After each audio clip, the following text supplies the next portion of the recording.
Hello guys, welcome back to study. This is Dheeraj Kumar. आज हम करने वाले हैं कोस्ट गार्ड, नाविक, जेईडीबी यांत्रिक तीनों के सेक्शन 1 के लिए साइंस के मोस्ट बीवीआई क्वेश्चंस। और ये बहुत ज़्यादा इंपॉर्टेंट क्वेश्चन है गाइस, इसको आप कर लो, बहुत काम आने वाले आपके एग्जाम के अंदर। और इसके पहले हमने 5 पार्ट पार्ट में इसको किया है, क्लास 6 से ये। और एक चीज़, हाँ, आपने अगर ये जो टॉप 200 प्लस क्वेश्चन मैंने जो कराया ना, उसमें अगर दोनों पार्ट वो देख लेते हो तो बहुत ज़्यादा मार्क्स आप स्कोर कर पाओगे अपने कोस्ट गार्ड के एग्जाम के अंदर। ठीक है, तो आपने नहीं देखा तो जाओ देखो, महाकाल जो क्लास मैंने लाया था जिसमें टॉप 200 क्वेश्चंस कराए गए थे, और एक वीडियो के अंदर 150 और दूसरे के अंदर 50 क्वेश्चन कराए। ठीक है, 2 पार्ट में है वो, तो जाके उसको देख लेना जरूर उसको। ठीक है, फिलहाल इसको स्टार्ट करते हैं। और स्टार्ट करने से पहले एक चीज़ मैं बताना चाहूँगा कि आप अपने ऑनलाइन एग्जाम के लिए बेस्ट टेस्ट सीरीज अगर लेना चाहते हो कोस्ट गार्ड की, तो परीक्षा ऐप पे ले लो। परीक्षा ऐप का लिंक डिस्क्रिप्शन में मैंने दे दिया है। और इस परीक्षा ऐप पे आपको एक चीज़ फ़ायदा मिलेगा, फिलहाल 50% डिस्काउंट मिल जाएगा। ठीक है, 50% डिस्काउंट मिल जाएगा। कैसे? अगर ये कोड यूज़ कर लेते हो एग्जाम में A to Z 50 तक। तो परीक्षा ऐप का लिंक डिस्क्रिप्शन में है। बेस्ट ऑनलाइन टेस्ट सीरीज का लिंक जो है आपको डिस्क्रिप्शन में, जाके वहाँ से परीक्षा ऐप पे चाहे जीडी चाहे डीबी के किसी भी एक एग्जाम जिसका प्रिपरेशन कर रहे हो, वहाँ पे टेस्ट आप बाई कर सकते हो। लाखों लोगों के बीच में आप अपनी रैंकिंग जान सकते हो कि आपकी रैंक है क्या। तो जाओ, लिंक डिस्क्रिप्शन में है। फर्स्ट क्वेश्चन कह रहा है कि अवतल लेंस में हमेशा कैसा प्रतिबिंब बनता है। इमेज अवतल लेंस के अंदर कैसा बनता है। ठीक है, अगर लेंस अगर कनकेव लेंस हो तो उसके अंदर देखो, पहली बात तो ये लेंस उसमें आभासी बनेगा, रियल बनता ही नहीं है वो। कैसा बनेगा? वो आभासी बनेगा। ठीक है, तो ये चीज़ याद रखना कि उसके अंदर आभासी और सीधा बनता है। ठीक है, कैसा? वर्चुअल एंड इरेक्ट बनता है उसके अंदर की इमेज। तो ये इंपॉर्टेंट है। और इसके अंदर कुछ डेप्थ में जानने की जरूरत नहीं है, बस इतना जान लो कि उसके अंदर कॉनकेव के अंदर कैसा बनता है, आभासी मतलब वर्चुअल, और सीधा मतलब इरेक्ट। ठीक है, ये चीज़ जानो, बहुत इंपॉर्टेंट है।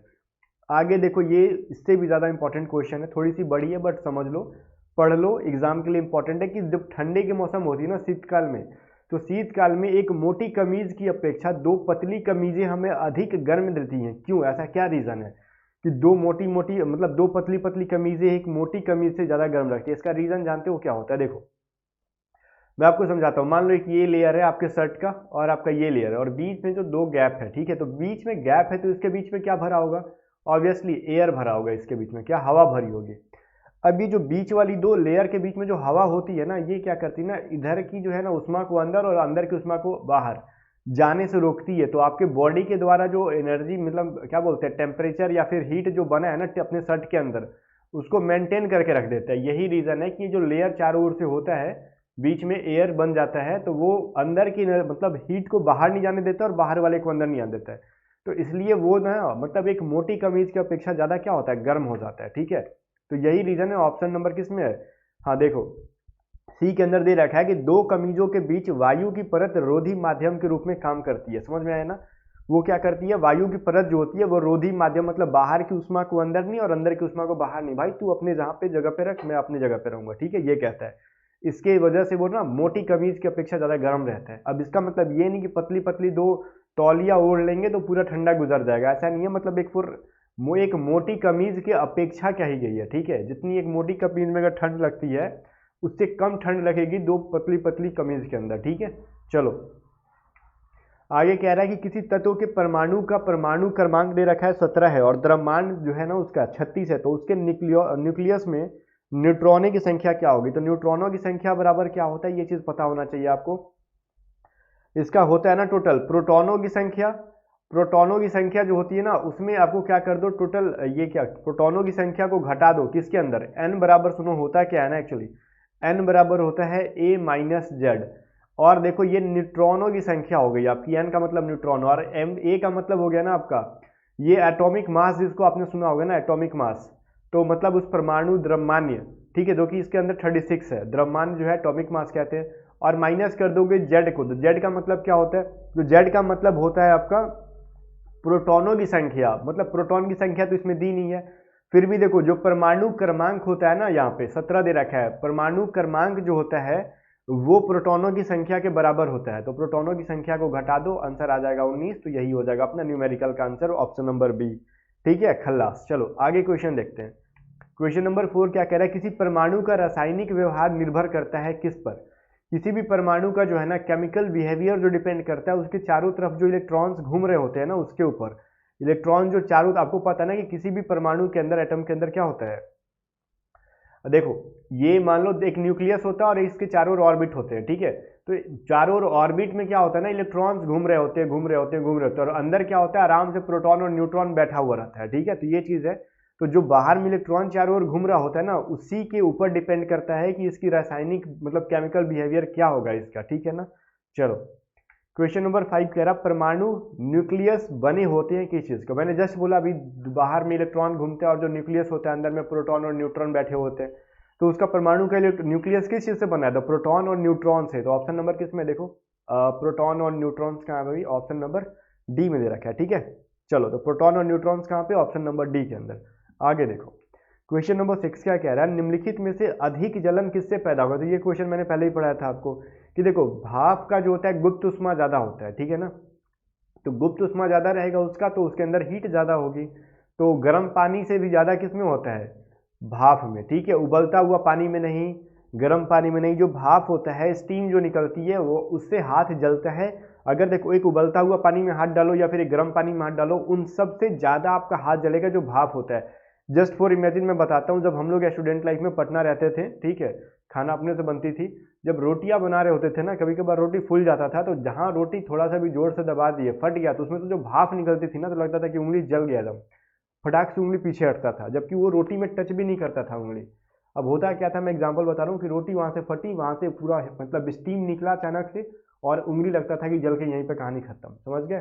तो हीट मतलब उसमें ज्यादा होती है भाप के अंदर। चलो आगे देखो, कह रहा है कि निम्नलिखित में से सर्वोच्च विशिष्ट उष्मा का मान बताओ। विशिष्ट उष्मा क्या होता है, मान लो कोई चीज अगर ठंडा हो रहा हो, चाहे गर्म करना है हमको, तो उसके अंदर एनर्जी जाएगी, जब फिर वो ठंडा होगा तो एनर्जी वापस मतलब निकलेगी।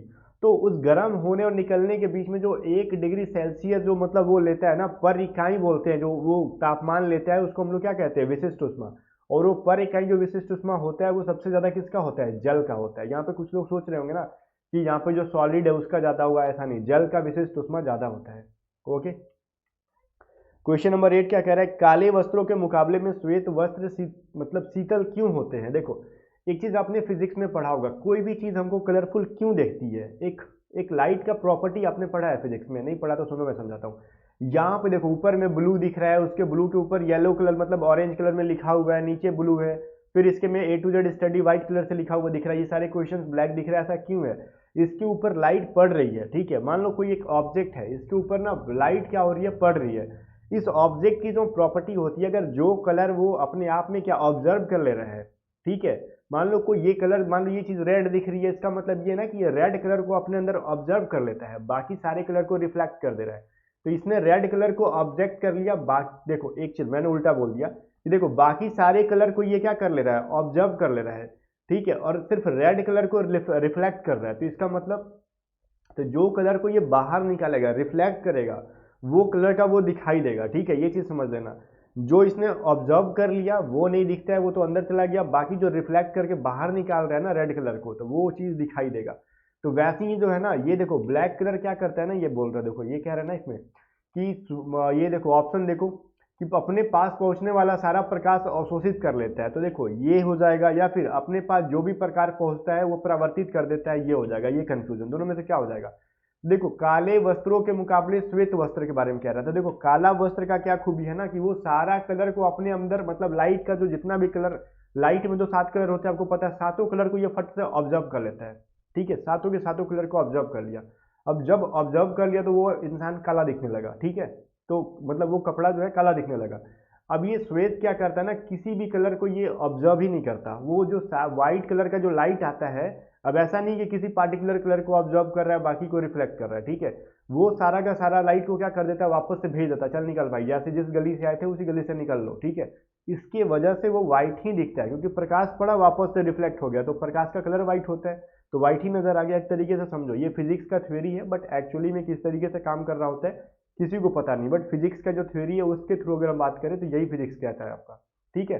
तो यही कारण है कि श्वेत जो होता है ना, श्वेत कपड़ा वो ठंडा होता है, क्योंकि उसकी एनर्जी मतलब वो क्या बोलते हैं, प्रकाश को तो रिफ्लेक्ट कर देता है, भगा देता है, तो भगा दिया तो उसका उष्मा उतना रख नहीं पाया वो, तो ऑब्वियसली वो ठंडा लगेगा। और काला कलर क्या करता है, पकड़ के सबको रख लेता है अपने पास, सारा एनर्जी अपने पास, सारा उष्मा हीट सबको रख लेता है अपने पास, ठीक है। तो यही चीज है कि उनके पास प्रकाश पहुंचता है तो उसे वो परावर्तित कर देता है, रिफ्लेक्ट कर देता है, ठीक है। चलो ये फिजिक्स का प्रॉपर्टी ऐसा थ्योरी है कहा जाता है फिजिक्स के अंदर, बट एक्चुअली क्या है, ना तो मैंने इसके ऊपर रिसर्च किया ना ही आपने किया है, जो हमको पढ़ाया गया हमने पढ़ा है। आप भी पढ़ो, एग्जाम में मार्क्स लो, उसके बाद फिर अपना काम करो, ठीक है। आगे देखो क्या है, परमाणु का संगठन करने वाले 3 मौलिक कण क्या है। जो परमाणु कोई भी बनता है, एटम बनता है, वो 3 किन चीजों से बनता है। तो मैंने बताया, अभी रिपीट किया, बाहर इलेक्ट्रॉन, अंदर प्रोटॉन और न्यूट्रॉन। तो इलेक्ट्रॉन, प्रोटॉन और न्यूट्रॉन 3 चीजें हैं यहाँ पे। तो कहाँ पे है, ऑप्शन नंबर सी है ना, प्रोटॉन, इलेक्ट्रॉन और न्यूट्रॉन। तो ये आपका करेक्ट आंसर हो जाएगा। आगे देखो, क्वेश्चन नंबर 10 क्या कह रहा है, तांबा किसके द्वारा शुद्ध होता है। तांबा का देखो, एक चीज मैं बताता हूँ, तांबा जो है ना इम्प्योर रूप में मिलता है। प्योर करने के लिए तांबा को उसके अयस्कों से निकालने के लिए, देखो तांबा जो है ना अयस्क में मिलता है, ठीक है, और जिसको बोलते हैं, तो उससे बाहर निकाल के प्योर तांबा निकालने के लिए उसको विद्युत अपघटन का प्रयोग किया जाता है, ठीक है, विद्युत अपघटन से उसको प्योर बनाया जाता है। आगे देखो, लोहे की जंग लगने की किस, मतलब लोहे में जंग लगता है वो किस रीजन से, क्या क्या चीजें चाहिए जंग लगाने के लिए। क्या सिर्फ कार्बन, ऑक्सीजन और कार्बन डाइऑक्साइड से जंग लगेगा? भैया कार्बन डाइऑक्साइड का कोई दूर दूर से रिश्ता नहीं है जंग लगने से। वो कहता है कि मुझे इस सबसे कुछ मतलब नहीं है। ऑक्सीजन तथा जल, देखो किसी भी चीज में लोहे में अगर जंग लगाना है तो वहां पे ऑक्सीजन कंपल्सरी, और ऑक्सीजन के सिर्फ सिर्फ ऑक्सीजन से नहीं होगा, ऑक्सीजन के साथ साथ जल वाष्प भी होना चाहिए। तो जल वाष्प बोले तो सिर्फ जल यहाँ पे दे रखा है, तो हम इसी को आंसर करेंगे, ठीक है, क्योंकि जल वाष्प भी जल का एक हिस्सा है, ठीक है ना, वो थोड़ी सी एयर टाइप की हो जाती है, मतलब एयर में नमी होता है। तो यही रीजन है, ऑक्सीजन और जल वाष्प। Option number B correct answer हो जाएगा। लेंस की शक्ति को किसमें मेजर करते हैं? डायोप्टर के अंदर, ठीक है, डायोप्टर में लेंस की पावर को मापते हैं हम लोग।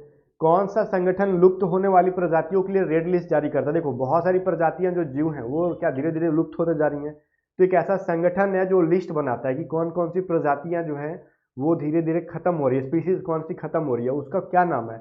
उसका नाम है International Union for Conservation of Nature. Option number B में आपको दिख रहा हो, पढ़ रहे होगे ये चीज, तो यही है उसका नाम, international Union for Conservation of nature. याद रखना, कभी कभार एग्जाम में दे देते हैं।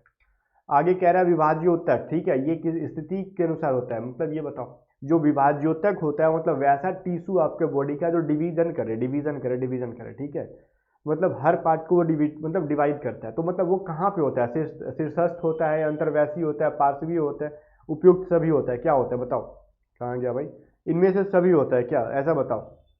तो देखो एक चीज समझो, अगर आपके मतलब किसी भी चीज को डिवीजन होना है, अगर सजीव के अंदर, ठीक है, लाइक प्लांट के अंदर अगर डिवीजन कर रहे हैं, ये मान लो एक प्लांट है, ठीक है, ये प्लांट है, तो प्लांट ऐसा नहीं है कि सिर्फ मतलब ये वाला छोटा प्लांट, मतलब ये मतलब छोटा सा मतलब पौधा है, अगर ये बड़ा प्लांट बन जा रहा है तो इसका मतलब ये वाला पार्ट भी इसका बड़ा हुआ है, ठीक है, तना भी, इसके अंदर का रूट भी बड़ा है, और इसके ऊपर की जो ये पत्तियां थी, टहनियां थी, सब कुछ बड़ी है। तो ये चारों ओर से डिवीजन कर करके बड़ा हुआ ना, इसका जो टिश्यू चारों ओर से फैला है, तो ये लगभग सभी चीजों को डिवाइड इक्वली करेगा। ऐसा नहीं है कि आज पत्तियों को बढ़ा दे रहा है, 5 साल के बाद ये तना को बढ़ाएगा, ऐसा नहीं है। मतलब जिसकी जितनी क्षमता है बढ़ने की वो सब एक साथ बढ़ते हैं। अब पत्तियों की मान लो मतलब पत्तियों का लिमिटेशन है कि आपको 5 सेंटीमीटर तक ही बढ़ना है, तना को मतलब 50 फीट तक जाना है, तो उसकी कैपेसिटी के अनुसार सबको वो एक ही टाइम पे बढ़ाता है। तो ये जो डिवीजन वाला टिश्यू जो है ना विभाज्योतक, ये सबको बढ़ाता है, तो उपयुक्त में से सभी हो जाएगा, ठीक है। आगे देखो, किसी पौधे का खाद्य जो है चालन उत्तक क्या है? अब देखो एक प्लांट के अंदर इंपॉर्टेंट 2 टिश्यूज होती है, मैंने 200 क्वेश्चन महाकाल क्लास के अंदर पढ़ाया था। एक होता है जाइलम, जो नीचे से जल को निकालेगा और सीधे ले जाएगा ऊपर पत्तियों तक, ठीक है, पत्तियों तक पहुंचा देगा, ये जो जाइलम टिश्यू है, ठीक है, क्या है नाम इसका? जाइलम टिश्यू जो है वो जल को पहुंचाता है। और एक जो होता है ना फ्लोएम होता है, ऐसे ऐसे सारी तना के अंदर फैला रहता है। अब उसका काम है खाद्य पदार्थों को मतलब फैलाना, जितने भी मतलब फूड है ना वो पूरे पेड़ के सभी हिस्सों तक पहुंचाना उसका, ठीक है। तो ये पूछ रहे ना खाद्य, मतलब खाद्य को कौन करेगा? फ्लोएम, और जल को कौन करेगा? जाइलम। तो यहाँ पे खाद्य पदार्थ पूछा है तो फ्लोएम करना, और जल जाइलम एक जैसा है, तो आपको जल का तो याद हो जाएगा, वाटर के लिए जाइलम, और फूड के लिए क्या करेगा? फ्लोएम। आगे देखो, आगे क्या कह रहे हैं, निम्नलिखित में से कौन सा कवकनाशी है, मतलब कवक को खत्म करने के लिए कौन सी दवाई का प्रयोग किया जाता है? तो ये है बॉडेक्स मिश्रण, ठीक है, बॉडेक्स ब्लेंड जो है ना, ये जो है ये आपका क्या कहते हैं हम लोग, ये फंजाई को खत्म करने, फंजाइसाइड है, मतलब फंजाई को खत्म करने के लिए एक दवाई है।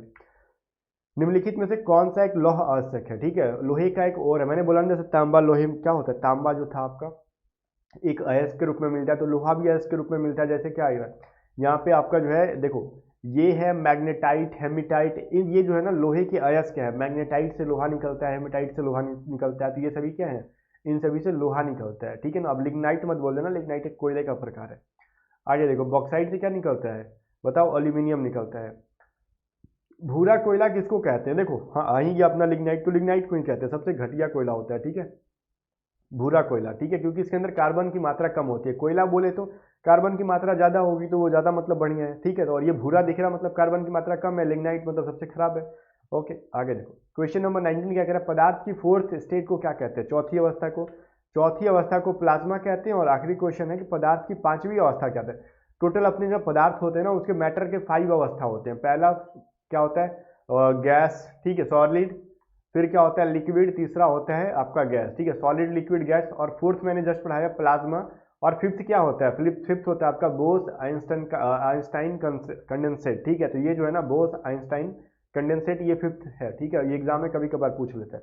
तो ये सब 20 क्वेश्चन थे जो कि आपके एग्जाम के लिए इंपॉर्टेंट थे, और इसकी पीडीएफ मैं आपको टेलीग्राम पे दे दूंगा, टेलीग्राम चैनल को ज्वाइन कर लेना, टेलीग्राम चैनल का लिंक डिस्क्रिप्शन में है।